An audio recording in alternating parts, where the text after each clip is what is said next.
बड़ी खबर इस वक्त राजधानी दिल्ली से आ रही है। दिल्ली में हलचल काफी ज्यादा तेज हो गई है। वसुंधरा राजे सिंधिया कुछ ही देर में जेपी नड्डा बीजेपी के राष्ट्रीय अध्यक्ष से मुलाकात करेंगी।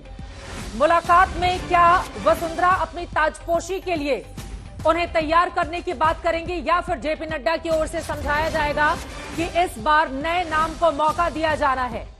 ये बड़ा सवाल इस वक्त राजधानी दिल्ली में बना हुआ है। जेपी नड्डा से मुलाकात के दौरान दोनों ही बड़े नेताओं में क्या बातचीत होगी? हिमांशु मिश्रा हमारे संवाददाता जुड़ चुके हैं ज्यादा जानकारी के साथ।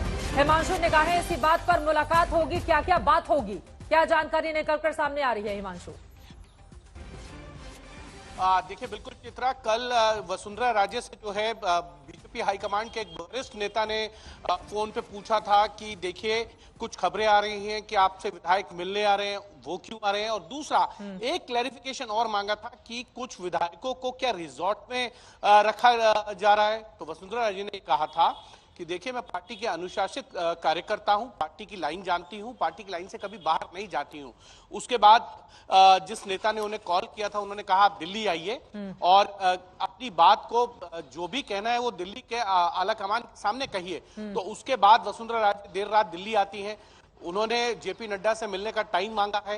ये माना जा रहा है कि 5 बजे टाइम था, लेकिन जेपी नड्डा भी संसद में मौजूद हैं। एक इंपॉर्टेंट डिस्कशन चल रहा है राज्यसभा में, उसमें वो वहां पर हैं।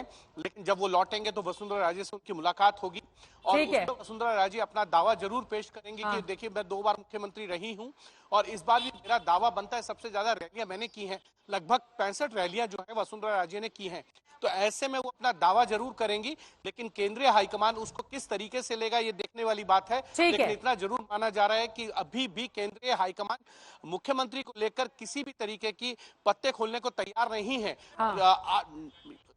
शनिवार और रविवार को जो है वो तीनों ही राज्यों में जो विधायक दल की बैठक बुलाई जाएगी, वहां ऑब्जर्वर्स के द्वारा फीडबैक लेने के बाद नामों की घोषणा की जाएगी कि तीनों राज्यों में कौन मुख्यमंत्री होगा। चलिए फिलहाल के लिए शुक्रिया हिमांशु। जैसे ही वसुंधरा राजे पहुंचेंगी दोबारा मैं आपका रुख करूंगी। जेपी नड्डा से मुलाकात करने के लिए कुछ ही देर के बाद वसुंधरा राजे सिंधिया पूर्व मुख्यमंत्री राजस्थान के पहुंचने वाली हैं। अपने लिए यकीनन वो वहां पर दावा पेश करेंगे, लेकिन क्या बातें निकलकर सामने आते हैं हिमांशु आगे हम तक पहुंचाएंगे। प्रेम शुक्ला जी, सीधे आपके पास आते हुए कांग्रेस पार्टी तंज कसते हुए पूछ रही है कि इतनी देरी क्यों हो रही है मुख्यमंत्री चुनने में बीजेपी को? देखिए इसी कहते हैं रस्सी जल गई लेकिन ऐंठन नहीं गई। अब कांग्रेस खामखा परेशान है। कल तक कांग्रेस जो है कह रही थी कि भारतीय जनता पार्टी चुनाव ही नहीं जीतेगी, उसका सफाया हो जाएगा। और मीडिया के भी हमारे बहुत सारे मित्र जो हैं वो कह रहे थे कि भारतीय जनता पार्टी को इन राज्यों में चुनाव जीतना बहुत कठिन है। अब वही पत्रकार कह रहे हैं कि अब इनको जो है मुख्यमंत्री चुनना बहुत कठिन है। तो कुछ लोगों को जो है कठिन खबरें देने की आदत हो गई है, तो उनकी कठिनाइयां जो है बार बार प्रकट होती हैं। लेकिन भारतीय जनता पार्टी के लिए न चुनाव जीतना कठिन था, जो चुनाव के परिणामों ने बताया। जिस तरह से लोग कह रहे थे कि सिर्फ जो है नेक कांटे की टक्कर है, और आपने देखा कि मध्य प्रदेश में कांटे की टक्कर नहीं थी, बल्कि जो है कांग्रेस के कांटे को जनता ने उखाड़ फेंका।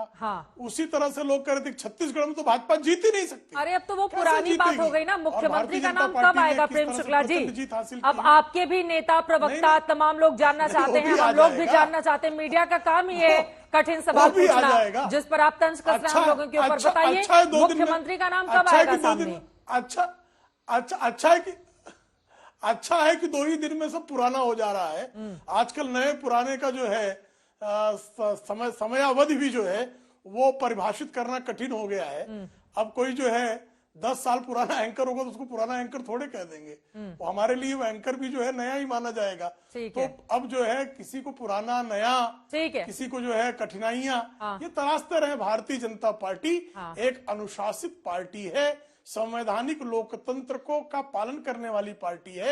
हमारा पार्लियामेंट्री बोर्ड जो है वो आहूत होगा और पार्लियामेंट्री बोर्ड जिस कैंडिडेट का नाम तय करेगा उसको मुख्यमंत्री बनेगा, उसका नाम विधायक दल में प्रस्ताव पारित होगा और वो शपथ ग्रहण करेगा। इतनी चिंता श्रीमान जयराम रमेश करने की आवश्यकता नहीं है। अब विपक्षी दलों को इतनी चिंता क्यों हो रही है? वो चुन लेंगे अपना मुख्यमंत्री उनको जब मन करेगा। तो तीनों राज्य जीत गई है बीजेपी, अभी स्वागत करने का माहौल है, तो इतनी चिंता क्यों हो रही है विरोधी दलों को कि कौन बनेगा मुख्यमंत्री? बताइए जल्दी से अनुराग जी। वैसे आज बधाई के पात्र हैं, आपने बहुत अच्छा अपना शीर्षक रखा है नाम मिल जाएगा, नाम बदल जाएगा, यही तो आपका शीर्षक है। इस शीर्षक को मैं, चूंकि शुक्ला जी शायद समझ नहीं पाए, इसलिए वो इधर उधर की बातें कर रहे थे, तो मैं उनको समझा दूं, क्योंकि इसमें दो शब्द हमने भी उसमें मिला दिए, जैसे शुक्ला जी के समझने में आसानी हो जाए, फिर वो जवाब अच्छा दे देंगे। सिर्फ समझदारी आप ही सक्रिय है। सुन लीजिए, हमारा काम ही पहचान है, काम बोलता है, 2024 में सरकार बदल अच्छा करियर सोच रहे हैं आप। जाएगी, काम अच्छा करियर सोच रहे बोलता है। तो ये हमने सुना था भाभी जी गायिका है, आप भी गायक हो गए। सुन लेते, गाना सुन लेते हैं। बोले तो आप, अरे सुन तो लीजिए। आप दिक्कत बीजेपी के साथ ये है कि वो कुछ सुनना ही नहीं चाहते। हाँ। अच्छी बात सुन ही रहे हैं। तो आपके लिए अनुराग कह रहा हूं, भदौरिया जी, जिस फिल्म का आप गाना गा रहे हैं आपके सुर को वो सुन ही रहे हैं। 1977 में आई किनारा फिल्म है, और तीनों ही राज्यों में सुन तो विरोधी दलों को किनारे कर दिया है जनता ने। ये बात भी तो संज्ञान में वही लीजिए आप। 2024 में वही गाने को दोहराया जाएगा जब जनता भारतीय जनता पार्टी को किनारा कर देगी। किनारा तो हमेशा मिलता ही रहता है, कभी इस पार कभी उस पार। 2024 में किनारा मिल जाएगा विपक्ष को और भारतीय जनता पार्टी किनारे हो जाएगी। मुझे समझ में नहीं आता, ये बात समझ में क्यों नहीं आ रही है। देखिए, आपको इतना समय लगता है मुख्यमंत्री चुनने में, इसके मतलब ये है कि आप अपना नेता नहीं चुन पा रहे। जो दूसरों पे आप बोला करते थे, देखिए बड़ा घमासान है विपक्ष में, वहां देखिए मीटिंग हो रही है इंडिया गठबंधन की होती है, तो आपस में देखिए वो उठ के चले गए, वो उठ के आ गए। आपके यहाँ क्या हो रहा है? कोई रूठ रहा है, किसी को मनाया जा रहा है, किसी से आपके अध्यक्ष जी मिल रहे हैं, किसी से गृह मंत्री जी मिल रहे हैं, मैंने मनाने में लगे। मान मनोवल चल रहा है, जैसे अब बारात आती है ना, जिसमें सब रूठ जाते हैं, नहीं हम हमें नहीं पूछा गया, हमें नहीं पूछा गया, हमें नहीं पूछा गया, तो फूफा मामा मौसा नाना सब रूठ गए हैं। अब मनाने में आप लगे हो कि नहीं भैया, किसी तरह से हम फूफा भी मान जाओ, मौसा मान जाओ, नाना मान जाओ, सब लोग मान जाओ। बड़ी मुश्किल से बारात आई है तो सब लोग मान जाओ, नहीं तो फिर वापस बारात लौट ना जाए, क्योंकि इसका भी डर रहता है। क्योंकि इनको डर राजस्थान में ये है कि कहीं माने चढ़ी हुई बारात वापस ना चली जाए। भाई वहां पे तो पूरी तरह से तैयारी है, कई विधायक इधर भाग रहे हैं, कई विधायक उधर भाग रहे हैं। इसलिए मेरा तो इतना सजेशन है कि आप संभाले रहिए और जल्दी आप डिक्लेयर कर दीजिए। लोकतंत्र में जितना जल्दी आप अपना सीएम कैंडिडेट डिक्लेयर कर देंगे, इससे पता चलेगा कि आपने मिल के चुनाव लड़ा था, वरना ऐसा लगेगा कि सबने लड़ा था और अपना नेता नहीं चुना। ठीक है, प्रेम शुक्ला जी इसका जवाब देंगे, बाकी मेहमानों के भी मैं पास आऊंगी, लेकिन इस वक्त जयपुर से एक बड़ी खबर आ रही है,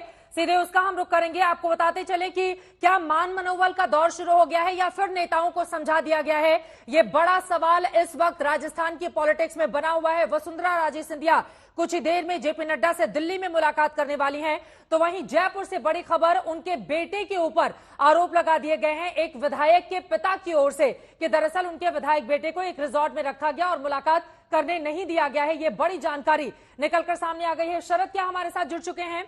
शरद हमारे संवाददाता हमारे साथ जुड़ चुके हैं। शरद, क्या जानकारी मिल रही है? ये तो गंभीर आरोप लग रहे हैं वसुंधरा राजे सिंधिया के बेटे के ऊपर।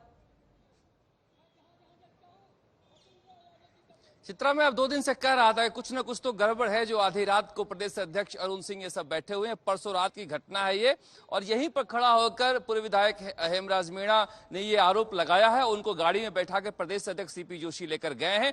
खुद सीपी जोशी, भजन लाल, ये सब वहां से विधायक को निकाल कर लाए हैं। 4 विधायक और भी हैं, झालावाड़ और 12 के 2-2 विधायक हैं जिन्हें कहीं और ले जाया गया है। मगर ये पूरा प्लान अगर किसी का था, तो मैं अपनी तरह से कुछ नहीं कर रहा हूं, इनके पूर्व विधायक ने जो कहा है उसके अनुसार अगर ये पूरा प्लान था तो ये प्लान फेल हो गया है, क्योंकि सारे के सारे विधायक अब संपर्क में आ गए हैं पार्टी के। यानी उसके बाद ही लगता है वसुंधरा राजे ने कल दिल्ली जाने का फैसला किया है, जैसा कि प्रताप सिंघवी और कालीचंद सराफ दोनों विधायकों ने कहा कि मैडम आप दिल्ली जाइए। अब वहां पर मुलाकात क्या होती है, उसमें क्या बात बनती है। मगर इस बीच खबर आ रही है कि बाबा बालकनाथ अभी अमित शाह, गृह मंत्री अमित शाह के साथ बैठे हैं, मुलाकात हो रही है। यहाँ पर जो कुछ हुआ परसों रात का, वो बीजेपी ने डैमेज कंट्रोल कर लिया है। ऐसा लग रहा था कि रात भर जो दफ्तर 2 दिन से खुला हुआ था यही चल रहा था, मगर अब कहा जा रहा है कि विधायक जो है वसुंधरा राजे के पाले से निकलकर पार्टी के साथ आ चुके हैं।